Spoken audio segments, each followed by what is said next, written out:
The phone was still in my hand when the world stopped making sense. Not the world outside. That kept going. A car passed on the street. The refrigerator hummed. A glass of water sat on the counter exactly where I had left it, catching the afternoon light like nothing had happened. Like everything had not just come apart in the space of a single sentence from a voice I did not recognize. Declan was gone. Not missing. Not hospitalized. Gone. A cardiac event, the voice said. Fast. He would not have felt it coming. I stood in my kitchen holding a warm phone and I did not scream. I did not reach for a chair. I sat down the way you sit when you are afraid of what you might do if you do not control the descent. Carefully, deliberately, like a woman making sure she does not break anything on the way down. My name is Winifred Morrow. I am 61 years old, and I have spent the last 32 years building something with my bare hands and refusing to let anyone decide what it meant. I raised my son alone in Birmingham, Alabama, and I watched him become something this city had never seen before and will not forget. Declan had cerebral palsy. It affected the way his body moved, the slight drag in his left leg, the way his hand sometimes curved inward when he was tired. It never once touched the way his mind worked. From the time he was 9 years old, he could look at a problem and find the seam in it before anyone else in the room knew there was one. The world spent years deciding what his disability meant for his ceiling. He spent those same years building a floor they could not see coming. He had this habit, only I knew it, of tapping his right thumb against whatever surface he was sitting near when he was thinking something through. A table edge, a car door, his own knee. 3 taps, pause, 2 taps. Always that rhythm. In every meeting, every negotiation, every moment before a decision that mattered. I used to watch his hand and know before he opened his mouth that he had already found the answer. I will never hear that rhythm again. If you are watching this right now, whatever time it is, wherever you are, I need you to stay with me. Drop the time in the comments. This story is going to ask something of you, and I do not want you to be alone in it.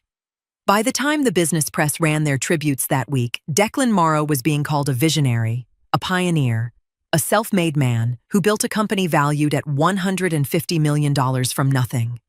Every word was true.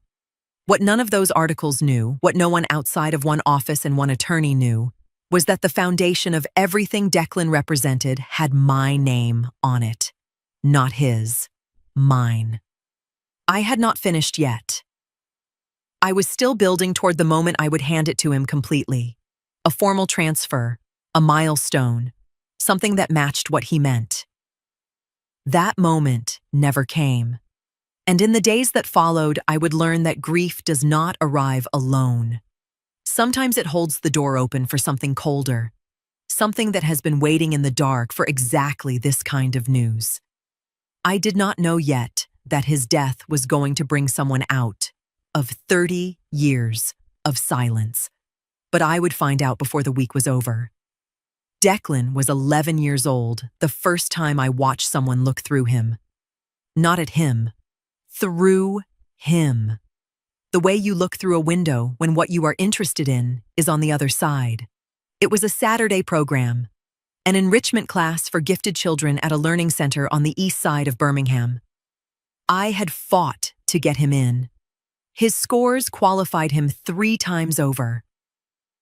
When we walked through the door that morning, a woman at the registration table looked at his gait, looked at the way his left hand rested against his side, and then looked up at me with an expression I had no word for then. I have won now. Pity dressed up as professionalism. She said perhaps he would be more comfortable in their supported learning track. Declan was standing right beside me. He heard every word. He did not flinch. He just looked at her the way he would spend the rest of his life looking at people who underestimated him. Steady, patient, almost kind.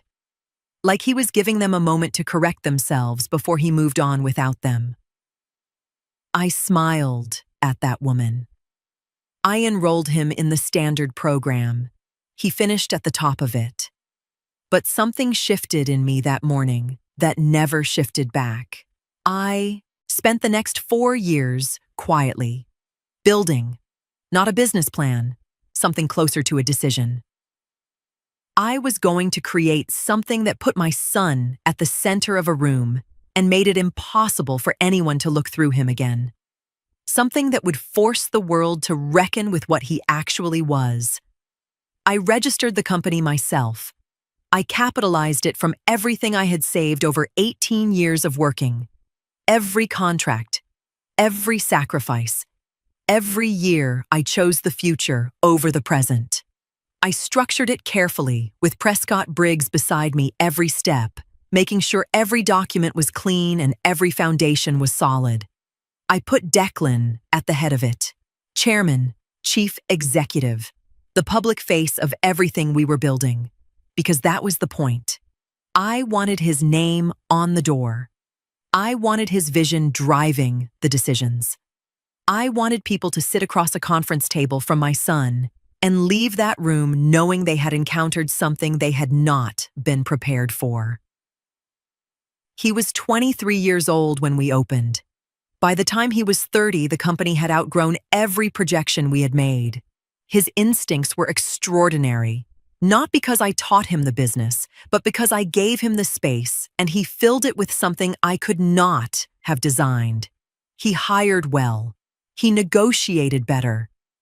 He had a way of reading a room that made people feel understood before he had said anything of substance. The world called him a self-made visionary. I never corrected anyone. What I had not done, what I was still preparing to do in the deliberate, careful way I do everything that matters, was complete the formal transfer of the foundational structure to him. It was planned, documented in my private estate plan. A milestone I was building toward the way you build, toward something sacred. A gift I was still wrapping because I wanted the moment to be worthy of what he had become. I was not finished yet. And then, one Tuesday morning, his heart stopped, and I was standing in my kitchen holding a warm phone, and the gift was still in my hands. What nobody knew, what I never had reason to explain to anyone, was that I had not finished yet. I was still building toward the day I would hand it to him completely. That day never came. And that fact was about to become the most important thing in the world. I was 4 days into burying my son when the doorbell rang. It was a Thursday morning. I had not slept. I was still in the clothes I had worn to Prescott's office the day before, sitting at my kitchen table with a cup of coffee that had gone cold an hour ago. I was not crying. I had moved past crying into something quieter and more permanent. The kind of stillness that settles in when grief stops being a wave and becomes the water you are living in. I opened the door. 30 years is a long time.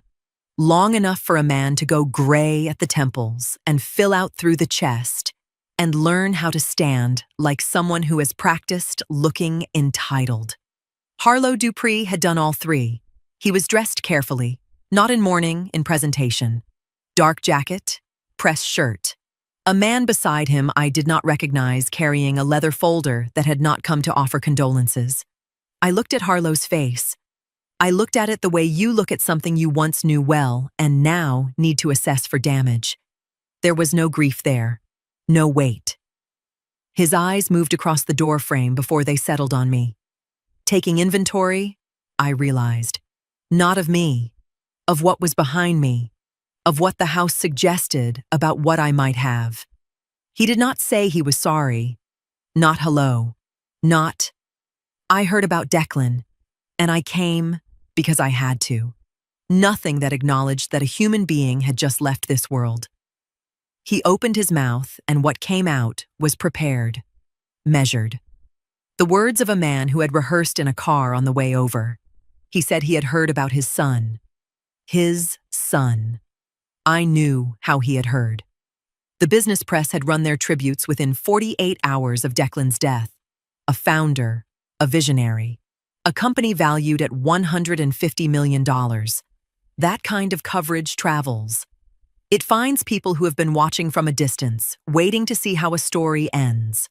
Harlow Dupree had been watching, and when he saw the number he had gotten in a car, he said, as the biological father, he had legal standing in the matter of the estate.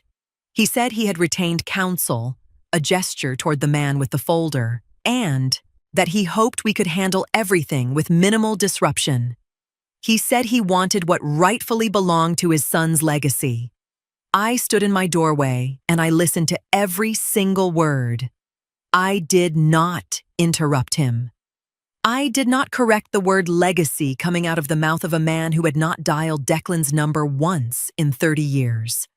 I did not point out that he had left before Declan could walk steadily, that he had looked at a 2-year-old with cerebral palsy and decided that child was not the future he had planned for, that he had built a whole life somewhere else and never looked back. I did not say any of that. When he finished, I looked at him for a moment. Then I said, "I will be in touch."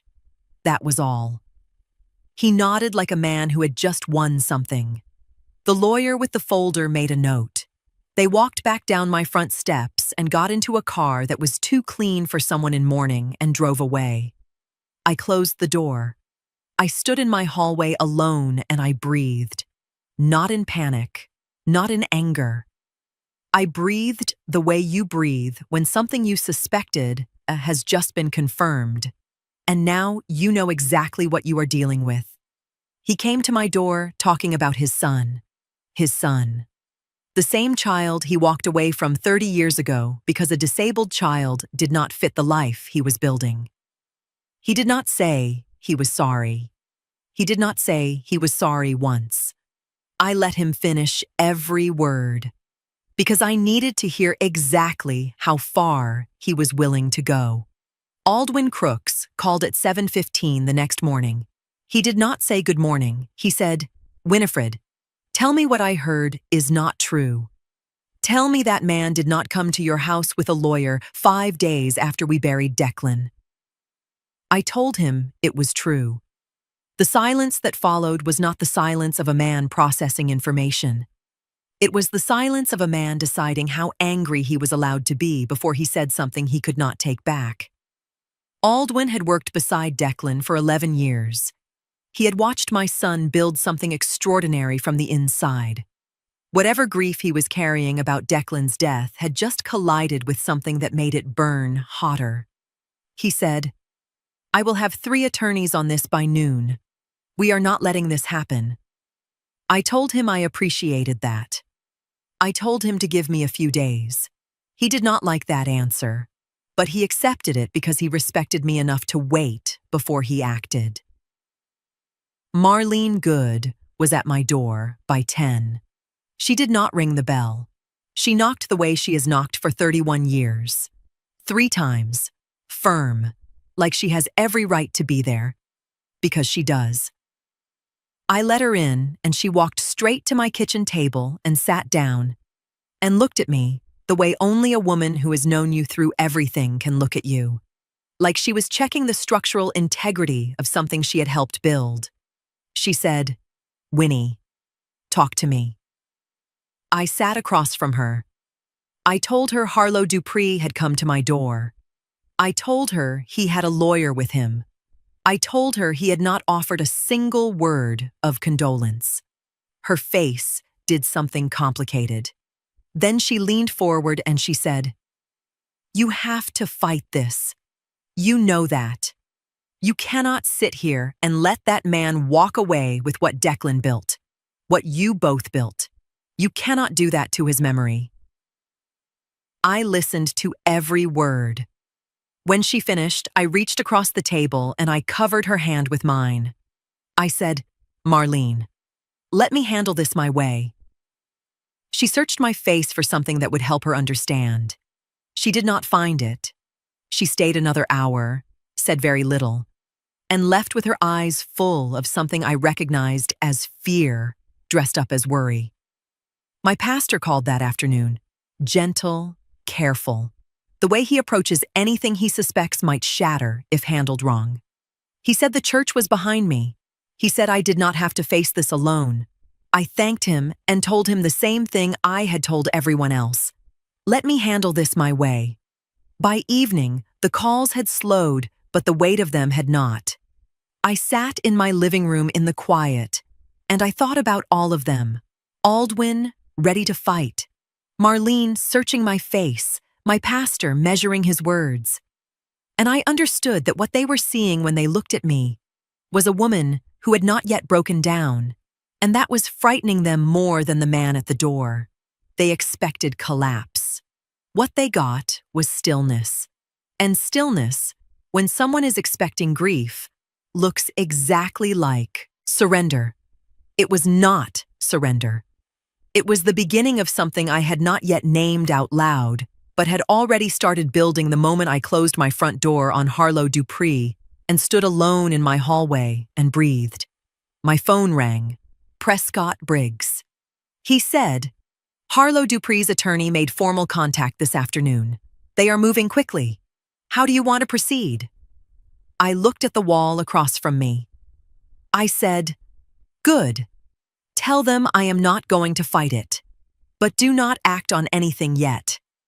I need a few days before we move. The line went quiet for 3 full seconds. When Prescott spoke again, his voice was even and careful. The voice of a man who had just been told something that surprised him and had decided not to show it. He said, understood. I will hold. I set the phone down. I sat in the quiet of my living room with Birmingham going dark outside my window, and I let the stillness settle around me like something I had chosen rather than something that had found me. Everyone was watching to see what I would do next. Good. Let them watch. What I was about to do next was not something any of them could see coming, including the man who had driven to my door 4 days after burying my son and rehearsed his words in a car that was too clean for mourning. The meeting was my idea. Prescott had advised against it. He said there was nothing to be gained from sitting across from Harlow Dupree before the legal process had formally begun. I told him I was not going for legal reasons. He looked at me the way he has looked at me before when he suspects I know something he does not yet, and asked no further questions. We met at Prescott's office, neutral ground that was not actually neutral, which was also my idea. A conference room on the 14th floor with a long table and windows that looked out over Birmingham like a reminder of what was actually at stake in this city and who had built something worth looking at here. Harlow arrived 7 minutes late. Not enough to be rude, enough to signal that his time had weight. He came in with his lawyer, a man in his 50s who carried himself with the particular confidence of someone accustomed to winning on paperwork alone. They sat across from us, and Harlow settled into his chair like a man who had already decided how this would end. He spoke first. He talked about legacy, about what Declan had represented, about the pride a father feels watching a child succeed even from a distance. He used the word distance the way people use words when they are hoping you will not examine them too closely. He talked about what his son would have wanted. He said, if circumstances had been different, things would have gone another way between them. Circumstances. I sat with that word for a moment. 30 years of silence was a circumstance. Walking away from a 2-year-old because that child's body did not move the way he expected was a circumstance. I looked at Harlow's face while he spoke, and I saw a man who had built a story about himself that he had told so many times he had started to believe it. He still did not say he was sorry. Not for Declan's death. Not for anything. When he finished, I waited 3 seconds. Then I asked him one question. I said, "What do you remember about your son?" The room changed, not loudly. The way pressure changes, something shifting behind the eyes, a barely perceptible adjustment in posture. His lawyer's pen stopped moving. Harlow opened his mouth, and what came out was the shape of an answer without its substance. He mentioned intelligence. He mentioned potential he always believed was there. He spoke in the language of impressions, broad, unanchored, the vocabulary of a man describing someone he had read about rather than someone he had held. He did not say one specific thing, not one memory with a time and a place and a detail that could only come from having actually been there, not one moment that belonged to him and Declan alone. He reached for something real and came back with the outline of a person he had never known. I let him finish. Then I thanked him for coming. I stood. I shook his lawyer's hand, firm, brief, professional. I picked up my bag and I walked out of that conference room without looking back at Harlow Dupree. In the elevator, I stood alone and watched the floor numbers descend. In my car, I sat for exactly 1 minute. Then I called Prescott. I said, "It is time to begin." He said, "I will start this afternoon." I ended the call and sat in the quiet of my car with Birmingham moving around me and something that felt close to certainty settling into my chest like weight finding its level. He could not tell me one true thing about his son. Not one. And that was all I needed. There was a morning in the 3rd year of the company when everything nearly fell apart. A vendor we had built our entire first quarter around pulled their contract without warning. 48 hours notice. The kind of thing that can end a young business before it finds its footing. I found out at 6 in the morning and I called Declan before I had finished reading the email. He picked up on the second ring. I told him what had happened. There was a pause, not panic, just that specific silence of his where I could almost hear him thinking. Then he said, "All right, give me until noon." I said, "Declan, this is not a noon situation. This is a..." He said, "Mama, give me until noon." I gave him until noon. By 11:45, he had replaced the contract with a better one. A company twice the size, terms more favorable, a relationship that would last 9 years and anchor our second phase of growth. I never found out exactly how he did it. When I asked, he just looked at me with that steady expression and said he had made a phone call to someone who owed him a conversation. That was Declan. He did not explain his moves. He made them. While he was making his calls that morning, I was making one of my own. I reached Prescott before 7 and told him I needed the holding company's foundational documents reviewed and current. Every registration, every capitalization record, every filing that established ownership from the beginning. He asked no questions. He said he would have everything pulled by end of week. I had no specific reason that morning beyond the instinct of a woman who had built something carefully and understood that careful things require tending. I did not know then that I was beginning to prepare for something I could not yet name. I only knew the structure underneath everything had to be clean, and I wanted to look at it with fresh eyes. I filed that instinct away and said nothing to Declan. What people who only knew him professionally never understood was how much of what he built came from something quieter than ambition. He used to say he wanted the company to feel like somewhere people arrived and immediately understood they were expected. Not tolerated. Expected. He said too many places make you prove yourself at the door. He wanted ours to be different. To feel like the decision had already been made in your favor before you sat down. He was 31 years old the last time I saw him in his office. He was on the phone and he waved me in without looking up, and I sat in the chair across from his desk and watched him work and thought, there it is. There is everything I was building toward. Sitting right there in that chair, moving through the world on his own terms. His left hand was resting against the desk edge. 3 taps. Pause. 2 taps. I watched his hand, and I did not say anything. I just sat there and let myself have that moment the way you hold something carefully when you know it is precious and you do not want to disturb it. He hung up the phone and looked at me and said, "You are staring." I said, "I am allowed. I made you." He laughed. That specific laugh that started quiet and then decided to commit.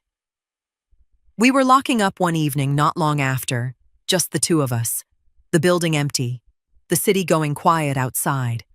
He stopped at the door and looked back at everything we had built inside that space, and he said, "You know what I love about this place? It already knows what it is. Nobody can walk in here and tell it something different." He was talking about the company, but I heard something underneath it. The way you hear the second meaning in something before the first one has finished landing. I just said, "Come on, it is getting late."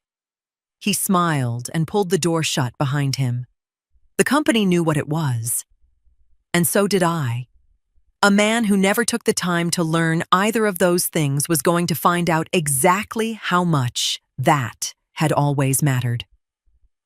Prescott called me at 8 that morning to confirm the instruction before he acted on it. He said, "Winifred, I need you to say it clearly so we are both certain. You want me to communicate full cooperation to Dupree's legal team, no contest, no counterposition, complete openness to the process." I said, "That is exactly what I want." A silence. Then he said, "I will make the call." And I heard in his voice the particular restraint of a man who had more to say and had decided this was not the moment to say it. He had asked me nothing the night before when I first gave the instruction. He was not asking now. That was the particular grace of a man who had worked beside me long enough to know that my silences are not confusion. They are architecture. By mid-morning, Aldwin Crooks knew. I do not know who told him. It did not matter. He called. And the Aldwin on the phone that morning was not the measured professional who had spent 11 years beside my son, building something serious. This was a man whose grief had just been handed something to collide with. He said, "Winifred, what are you doing? Tell me what you are doing, because I am standing here and I cannot make this make sense." I said, "Aldwin, I need you to trust me." He said, "I trust you. I do not understand you, and I need you to help me with that, because right now it looks like you are handing Declan's life's work to a man who did not know him, who chose not to know him. And I cannot." He stopped.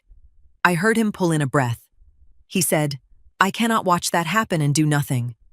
I said, "Then do not watch. Trust me and look away for a little while."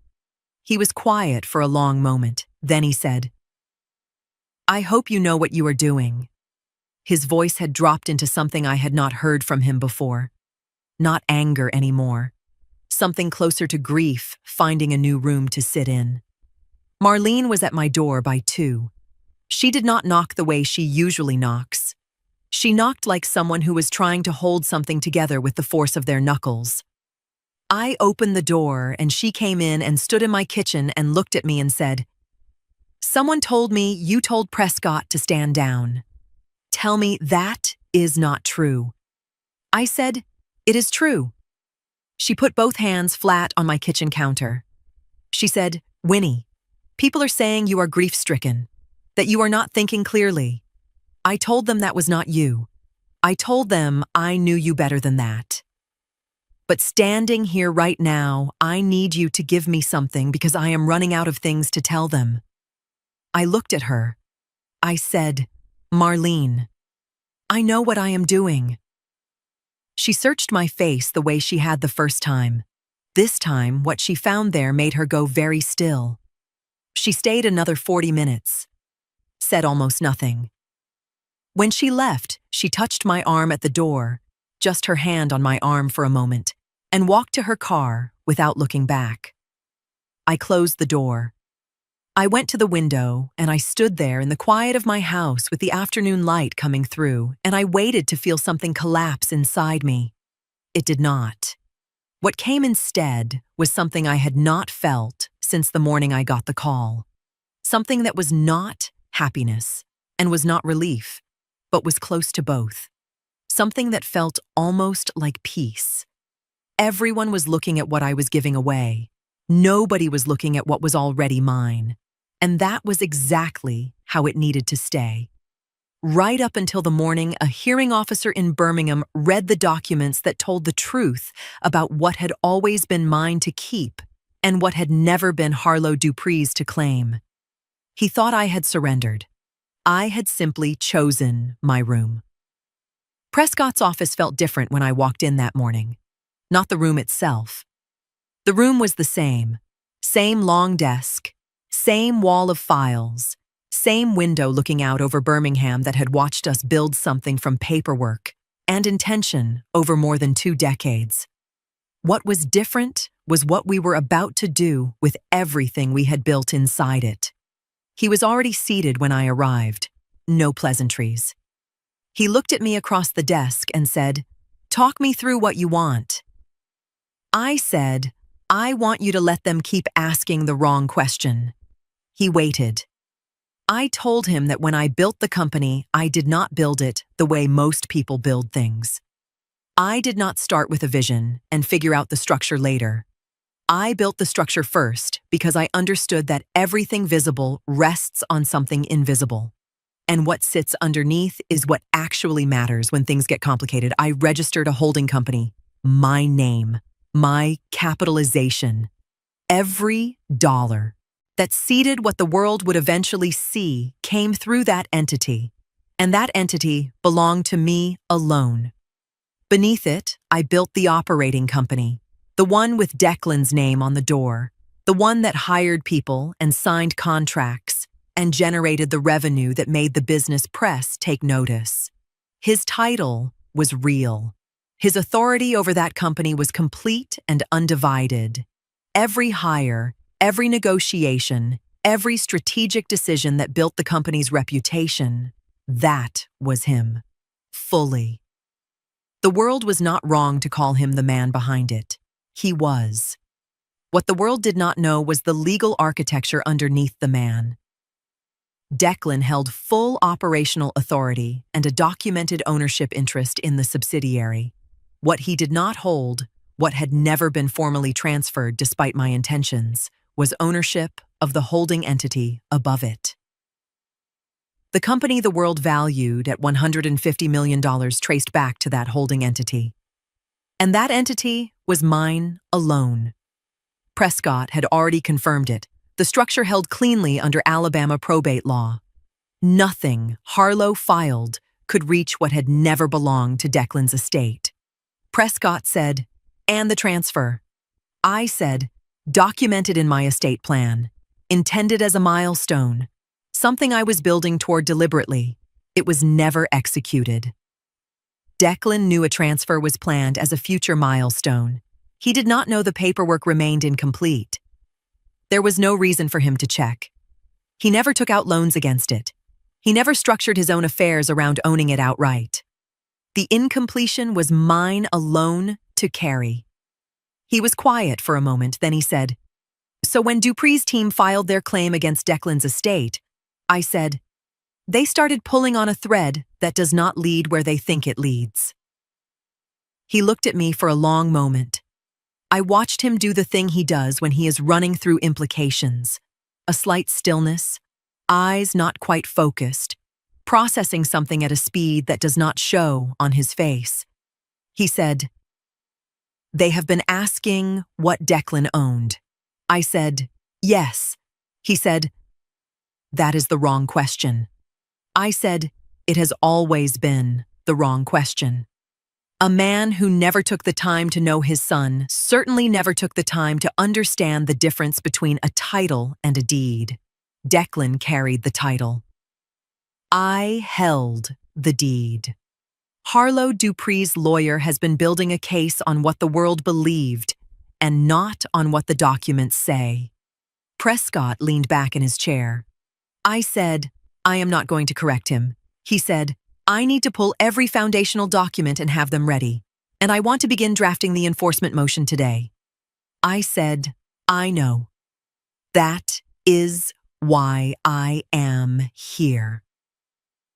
I left his office 40 minutes later and walked to my car in the morning air, and Birmingham moved around me the way it always does. Steady, indifferent, continuing without pause. There is a difference between what a man thinks he is walking into and what is actually waiting for him inside. His lawyer was about to find out exactly what that difference felt like. Aldwin told me the story about 3 weeks after Declan died. We were sitting in the company's main conference room, the one Declan had insisted on furnishing with chairs that were the same on every side of the table because he said hierarchy should live in results, not in furniture. Aldwin had come to discuss some operational matters that could not wait, and somewhere in the middle of it, he stopped talking about business and said, There is something I have been meaning to tell you. Something I should have told you while he was alive, but I kept thinking there would be time. There is never as much time as you think. He told me it happened at an industry conference 2 years ago. Declan had been invited to speak on a panel, 5 executives, a moderator, a room of about 300 people. Before the panel began, one of the other executives, a man whose name I will not say because he does not deserve the space, leaned toward Declan at the table and said quietly enough that he thought no one else could hear, Are you sure you are in the right room? He said it the way people say things when they want to wound without witnesses. Aldwin was seated in the front row. He heard it. He told me he watched Declan go still for exactly 1 second. Just one.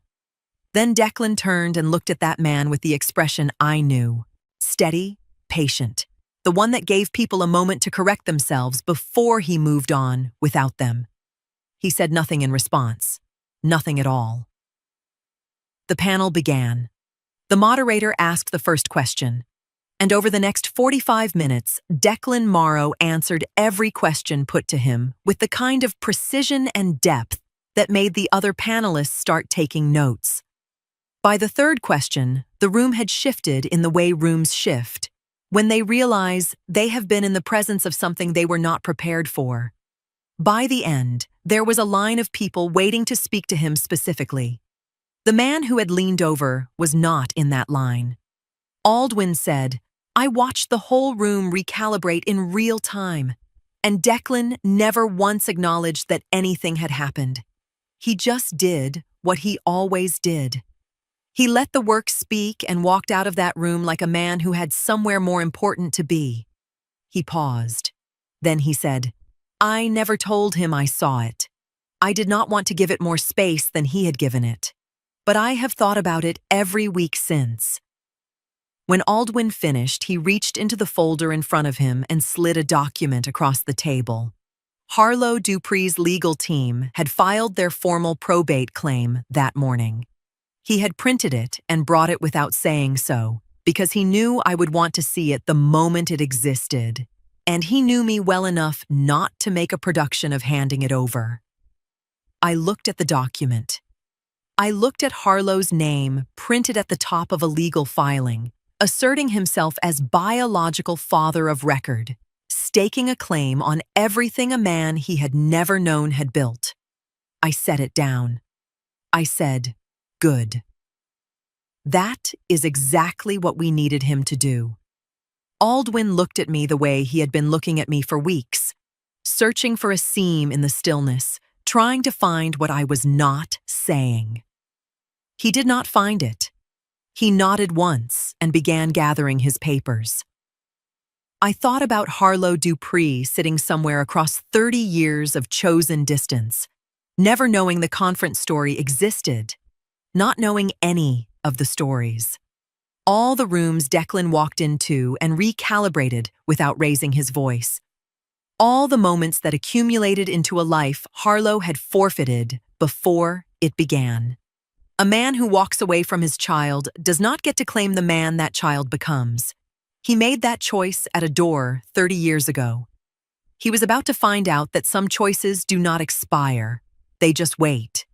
Prescott called me on a Tuesday morning and said, "I found it." I knew what he meant before he finished the sentence. I told him I would be there within the hour. When I walked into his office, he had a file open on the desk between us. Not a digital file, a physical one.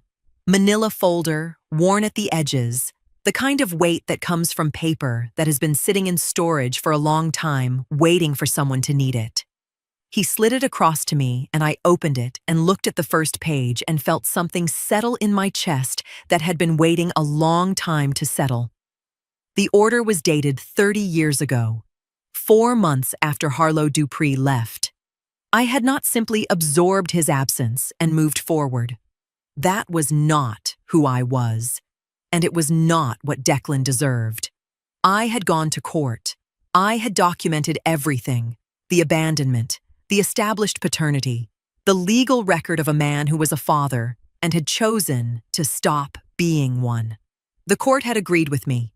They issued a child support order, monthly payments, clearly specified, legally binding. He disappeared instead. I did not chase him.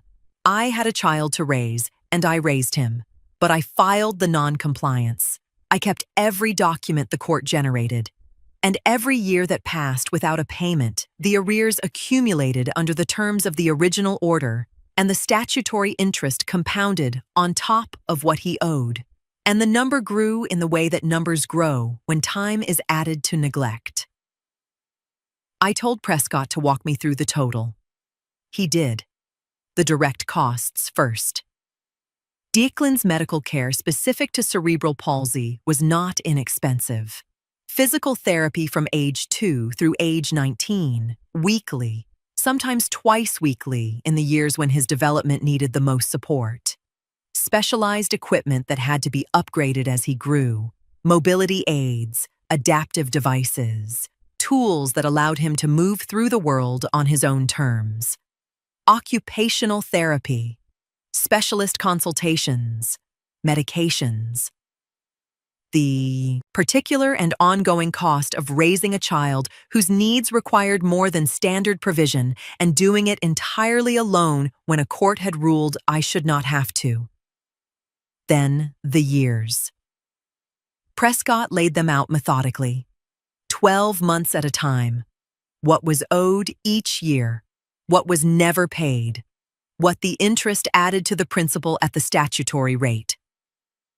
I sat across from him and I listened to every number without interrupting. By the time he reached the present, the figure on the page was not a small one. I sat with it.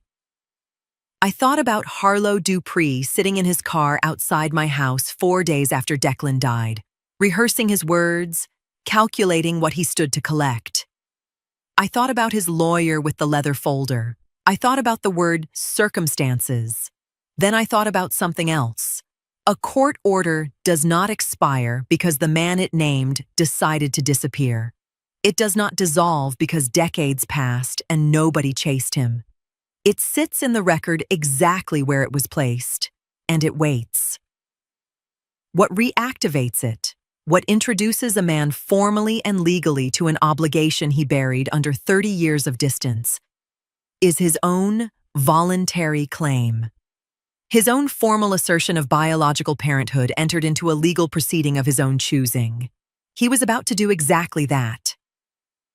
Prescott set down his pen and looked at me. He said, "I have already drafted the motion.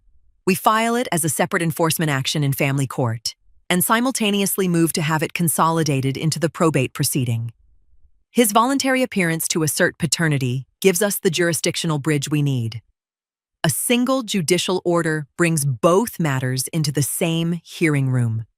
The arrears, the statutory interest, the documented non-compliance, all of it lands in front of the same officer on the same morning.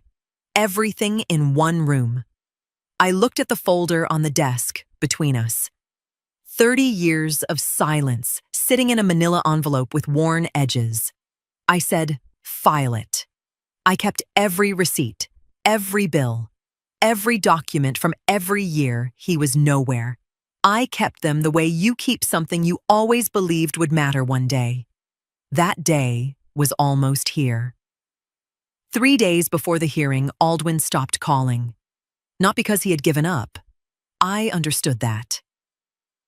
Aldwin Crooks does not give up on things he believes in, and whatever complicated feeling he had about what I was doing, he had never stopped believing in me. The silence was something else.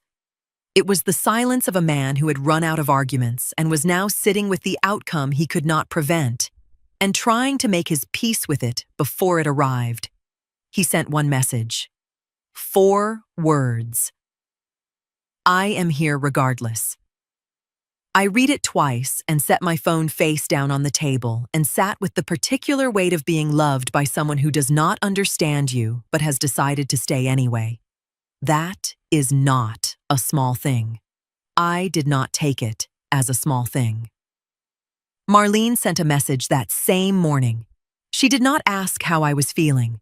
She knew me well enough to know that question would not land the way she meant it. She said, I made your favorite. It is in a container on your porch. You do not have to call me back. I went to the porch and the container was there. I brought it inside and I stood in my kitchen and I ate standing up because sitting down felt like more stillness than I could manage in that moment. And I thought about 31 years of a friendship that had learned exactly how to love me without requiring me to explain myself. That afternoon, I went to Prescott's office. This visit was different from the others. The earlier meetings had been about building, pulling documents, drafting motions, confirming the legal architecture was sound. This one was about finishing. He had everything prepared. The foundational documents were organized in sequence. The child support enforcement filing had been joined to the probate proceeding by judicial order 4 days prior. The disclosure package had been held until the last legally permitted moment. Delivered at 11:47 the night before, 13 minutes inside the court deadline. He walked me through the sequence one final time. Not because I needed to hear it again, but because he needed to say it again, which is a different thing entirely. When he finished, he closed the folder and looked at me across the desk and said, Winifred, are you certain? I knew he was not asking about the strategy. He had built the strategy with me. He understood every moving part of it. He was asking about something underneath the strategy, about the woman who had been carrying all of this through weeks of grief and silence, and being misread by people she loved. He was asking if that woman was still standing. I looked at him for a long moment. I said, my son spent his entire life being certain about things the world told him he had no right to be certain about. Every room he walked into had already made a decision about him before he opened his mouth. He walked in anyway, every time, without apology and without performance, just certainty, quiet and absolute. I said, I learned that from watching him. I did not learn it anywhere else. Prescott looked at me for a moment. Then he nodded once. He did not ask again. I drove home alone as the city moved into evening around me. Birmingham at dusk has a particular quality of light, amber and long and unhurried. I watched it through my window and I thought about Aldwin and Marlene and my pastor and everyone who had looked at me these past weeks and seen a woman coming apart. I thought about what Harlow's lawyer was doing at that exact moment. Somewhere across the city, a man in a press suit was sitting with a package that had arrived too late in the evening to read carefully and too early in the morning to ignore. He was skimming, confirming, telling himself he had seen enough to walk into that room tomorrow. He had not seen enough. I was not looking forward to being right. I was looking forward to it being over. There is a difference. My son would have understood that difference immediately. I did not go home after dinner. I drove to the building instead. Let myself in through the side entrance the way I had done 1,000 times over the years. when the office was empty and the city was quiet, and I needed to think inside something we had built rather than outside it. The security guard at the desk looked up and nodded, and I nodded back, and took the elevator to the 4th floor without saying anything to anyone. Declan's office was exactly as he had left it. His assistant had asked me twice what I wanted done with it. Both times I had said, "Nothing yet. Leave it as it is." She had understood without requiring explanation, which is the particular grace of someone who had worked beside him for 6 years and knew that some things should not be rushed. I pushed the door open and stood in the doorway for a moment before I went in. The room held him. That is the only way I know to say it. Not in a mystical sense, but in the specific sense of a space that carries the accumulated presence of a person who spent real time inside it. The arrangement of things on the desk, the angle of the chair, a coffee mug he had washed and left upside down on a small towel beside the window because he was particular about not leaving rings on the wood. Before I sat down, I went to his desk and opened the left drawer. He kept a single folder there. Nothing labeled, nothing formal. Just documents he wanted within reach. I had put a copy of the consolidated filing order inside it 2 days prior, after Prescott confirmed the family court enforcement action had been joined to the probate proceeding.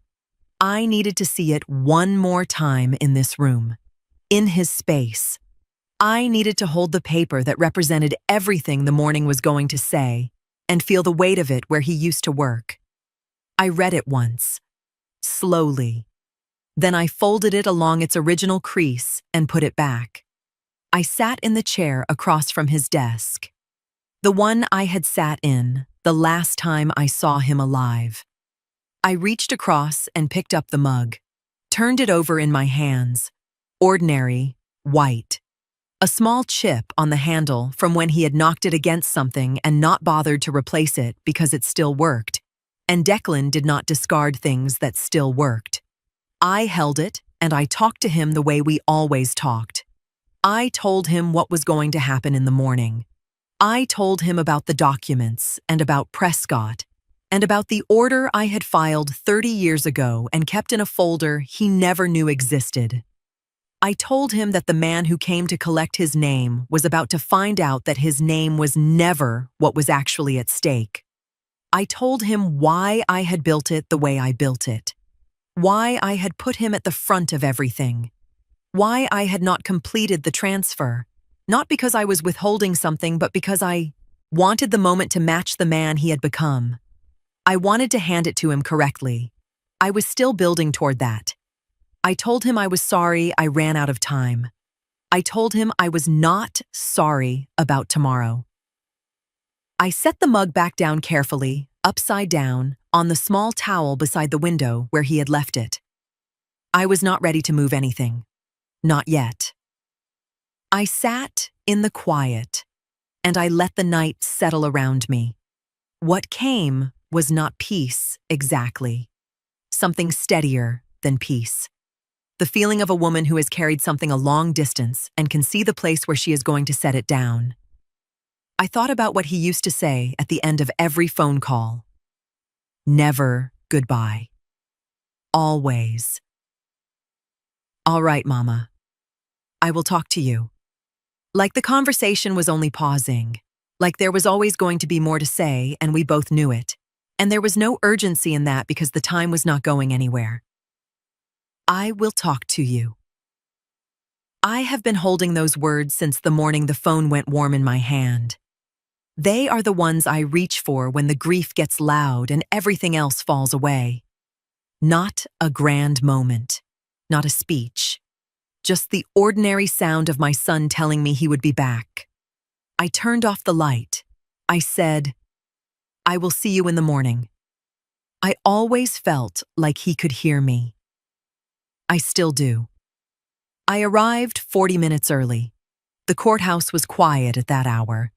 The particular quiet of a building that has not yet filled with the weight of the day's business. I signed in at the front, cleared security, and walked down the corridor to the assigned hearing room, without stopping to check my phone or adjust anything about myself. I had chosen my clothes the night before. Navy. Not mourning. Not performance. The colors of a woman who knows where she is going and has already decided how she will stand when she gets there. I sat at the table on our side and I placed my hands flat on the surface and I looked at the room. Prescott arrived 12 minutes later. He sat beside me and opened his portfolio and said, "Everything is in order." I nodded. We did not say anything else. There was nothing left to say that had not already been said in his office, in my kitchen, in the months of careful and deliberate preparation that had brought us to this specific chair in this specific room on this specific morning. Harlow arrived at 9. He came through the door with his lawyer beside him and the particular energy of a man who has already written the ending of a story he has not yet finished reading. The briefcase, the pressed jacket, the way he scanned the room before he sat, not looking for threats, looking for confirmation that everything was arranged the way he expected. He did not look at me when he sat down.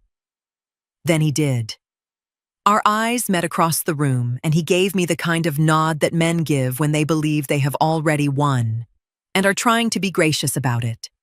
I looked back at him steadily and said nothing. I noticed again what I had noticed at my door and in Prescott's conference room, and every time I had been in a room with this man. No grief, no weight of loss, just focus. The focused expression of someone who came to collect something and is running the numbers in his head while the formalities proceed around him. What Harlow did not know, what his lawyer had not had adequate time to fully process, was that Prescott had delivered the complete documentation package at the precise stroke of the court-mandated disclosure deadline. Not a day early. Not an hour. The filing arrived at 11:47 on a Thursday night, legal by 13 minutes. His team had received it. They had confirmed receipt. But confirming receipt and fully absorbing what is inside a package of that complexity are two entirely different things. One takes a moment. The other takes time. His lawyer had not been given. He had shown up that morning with the posture of a man who had skimmed enough to feel safe. He had not read enough to be safe. The proceedings began.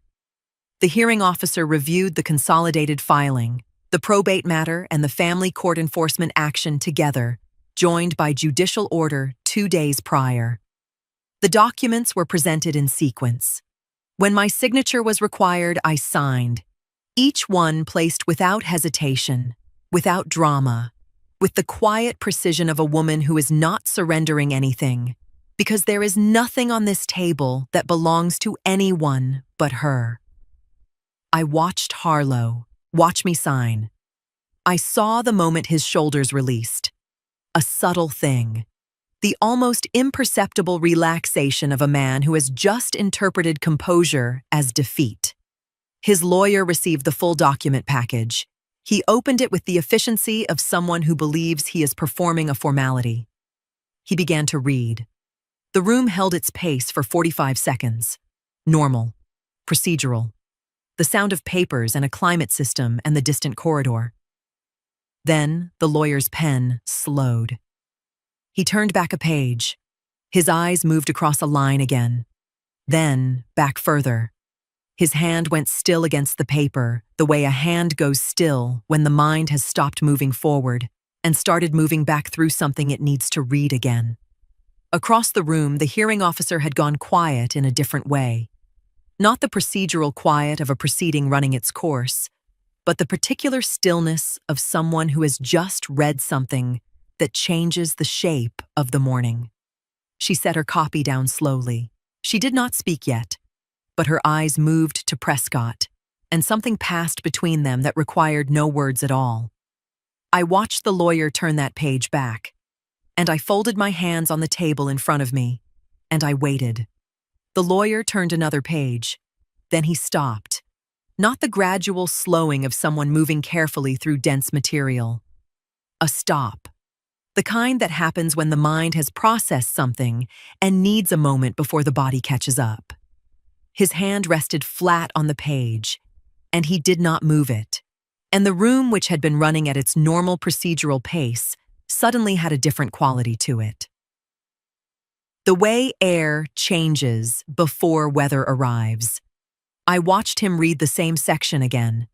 The holding company, the legal entity registered in my name alone, the foundation that owned the operating company, the structure that every material asset of the business ultimately traced back to when you followed the paperwork far enough, was the first thing his eyes had found. It was registered in my name. It had always been registered in my name. Declan held the chairmanship and the chief executive title of the operating subsidiary beneath it. His authority over that company had been complete and real. His vision had built everything the world recognized and celebrated. But the holding company had never transferred to him. The planned transfer was documented in my personal estate plan. It was intended. It was prepared. It had never been executed. What Harlow Dupree had filed a claim against was his son's estate. His son's estate contained Declan's personal assets, his compensation, his minority interest in the operating subsidiary. It did not contain the company. The company was not Declan's to leave. It had never legally been his to leave. The lawyer looked up at his client. Harlow's face did something I had not seen it do in any of our encounters. The certainty left it. Not gradually. Suddenly. The way a light changes when the source is interrupted. His mouth did not open. His face simply asked a question his voice had not yet found. The lawyer looked back down. He kept reading. I watched him reach the second section, and I watched the change move through him differently this time. Not confusion, something quieter and more final than confusion. He reached the child support order, the original filing, 30 years old, paternity established, payments ordered, non-compliance documented, arrears compounded annually at the statutory rate across 3 decades of complete absence. He reached the figure those 30 years had produced. He set the document down slowly. He looked at nothing for a moment. Just a man and a page, and the specific silence of someone doing arithmetic they did not expect to be doing. What Harlow had done by filing his claim, by submitting his own paperwork, his own formal assertion of biological parenthood into the legal record of this proceeding, was introduce himself, formally, officially, to an obligation a court had established before his son could walk steadily across a room. That order had not expired. His disappearance had not canceled it, and his voluntary appearance here had handed the jurisdiction exactly what it needed to enforce what had been waiting 30 years to be enforced. He came to collect a legacy that was never his son's to leave. He had claimed a debt that had always been his to pay. The lawyer set the full package down. He did not look at his client. Immediately, he looked at the page in front of him. Then he looked at Prescott. Then his eyes moved briefly to the hearing officer, who had been watching the exchange with the composed attention of someone who had already read what he was only now finding. She gave nothing away. She did not need to. Then Harlow said his lawyer's name. Once. Just his name. The word landing in the room like something dropped from a height. The lawyer turned. I watched Harlow's face search for words that were not going to help either of them find their way out of what his own filing had just built around him. I stood. I buttoned my jacket. I leaned toward Prescott and thanked him quietly. I picked up nothing from the table because I had brought nothing to the table. I walked toward the door at the pace of a woman who has somewhere to be and has finished here completely. I did not look at Harlow Dupree. Not once. I did not need to. Behind me, I heard him say something. I do not know what it was. I was already gone. I did not go home. I drove to the building the way I had driven there the night before, not because I had planned to, but because it was where I needed to be, and my hands knew it before my mind caught up. I parked in my usual space and let myself in through the side entrance and nodded at the same security guard and took the elevator to the 4th floor. I did not go to Declan's office this time. I went to the conference room at the end of the hall, the one with the long table and the chairs that were the same on every side, the one where he had run his first senior leadership meeting at 24 years old and come out of it 2 hours later and found me in the corridor and said, "I think that went well," with the particular understatement of a man who knew exactly how well it had gone and did not need anyone to confirm it. I sat at the head of the table, his chair, the one he always chose. I sat there in the quiet and I let the morning settle around me. Prescott called before noon. He did not need to say much. The hearing officer had ruled. The probate claim was dismissed. There was nothing in Declan's estate that touched the holding company, and the documentation had made that plain beyond any reasonable argument. The child support enforcement order had been activated and formalized. Harlow Dupree had come to this city to collect a legacy. He was leaving with a judgment against his name and 30 years of compounded obligation following him out the door. The call lasted 4 minutes. When it ended, I set the phone face down on the table and sat with the silence a little longer. I thought about Declan, not the hearing, not the documents, not Harlow Dupree sitting somewhere beginning to understand the full weight of what his own filing had handed him. I thought about my son, the specific way he looked at me when he was proud of something, not announcing it, just a particular quality of stillness, like he was making sure I was seeing what he was seeing. I thought about Aldwin and Marlene and my pastor and everyone who had loved me through these weeks without understanding what I was doing. There was no bitterness in me toward any of them. Fear looks like panic when you are watching someone you love walk towards something you cannot see clearly. I had understood that while it was happening. I had forgiven it before any of them knew they needed forgiving.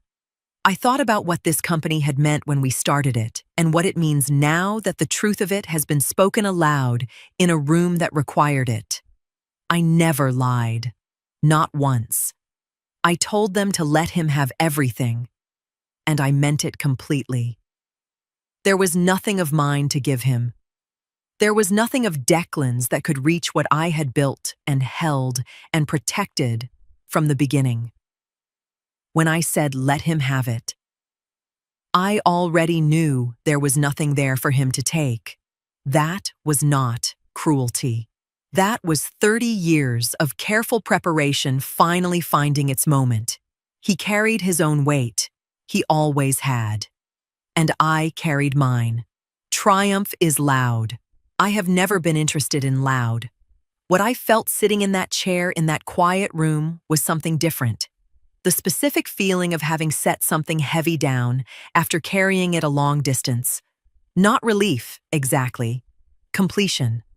The silence after something has finally been resolved into what it was always supposed to be.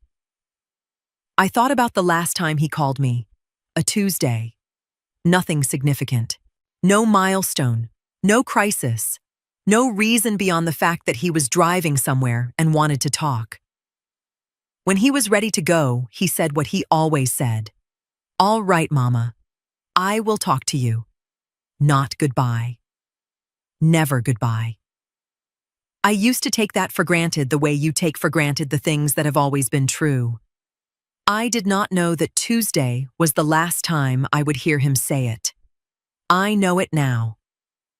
I will run this company the way he ran it, with the same insistence on dignity, the same certainty, the same refusal to let a room decide what is possible before the work has had its say. That is not grief. That is inheritance. I will talk to you, Declan. I always will.